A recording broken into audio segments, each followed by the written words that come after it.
आज मेरा मन थोड़ा भारी था।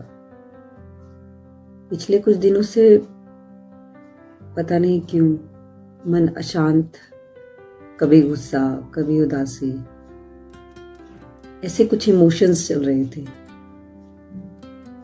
तभी एक कहानी मिली। वो कहानी क्या थी जिसने मेरे मन को शांत कर दिया और शायद आपके मन को भी शांति दे। उसको सुनने से पहले छोटी सी रिक्वेस्ट, मेरी वीडियो अगर अच्छी लगी हो तो उसको लाइक और शेयर जरूर कीजिएगा और कमेंट बॉक्स में जरूर अपने फीडबैक्स दीजिएगा।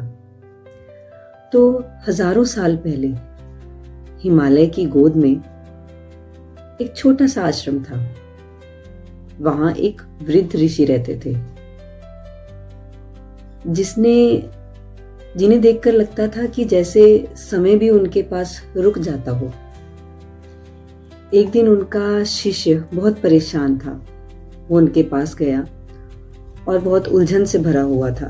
उन्होंने कहा, गुरुजी, मेरा मन कभी शांत ही नहीं हो रहा, होता ही नहीं, मैं क्या करूं? ऋषि ने मुस्कुराकर एक छोटी सी शीशी उसके हाथ में रख दी और कहा, इस शीशी में एक बूंद है, उसे नदी में डालकर गिराकर फिर मेरे पास आओ। तो शिष्य नदी के पास गया, उस शीशी की बूंद को नदी में गिराया और आ गया। आते ही बोला, गुरुजी, मैं आ गया, क्या अब मेरा मन शांत हो जाएगा?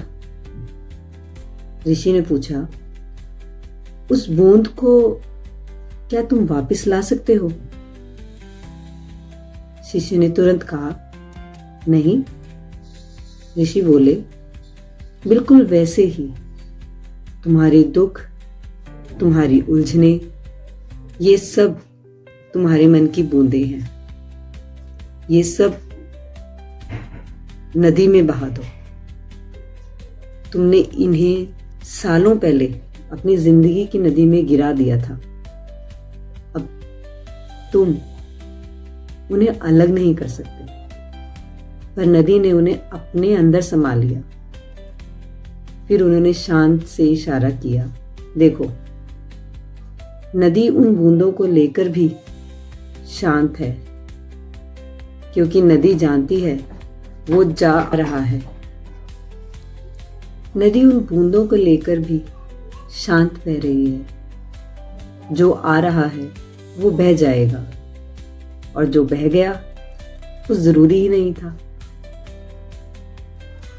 शिष्य की आंखों में आंसू आ गए। उसने पूछा, तो क्या मुझे भी अपना दुख बहने देना चाहिए? ऋषि मुस्कुराकर बोले, हाँ, तुम नदी हो, तुम्हारा दुख सिर्फ बूंदे, तुम विशाल हो, बूंदे बहुत छोटी हैं। उस दिन से शिष्य ने अपने दुखों से लड़ना बंद कर दिया और धीरे धीरे उसने मन की नदी भी शांत कर ली।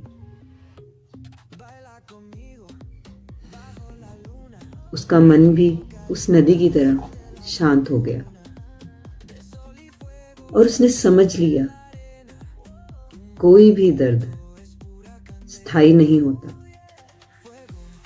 सब आता है और फिर चला जाता है। आज अगर तुम्हारा मन भारी है तो याद रखना, तुम बूंदों जैसे दुखी नहीं हो, तुम एक पूरी नदी हो। बह जाने दो, आने दो और जाने दो। तो मुझे भी अब जाने दे। Thank you, bye.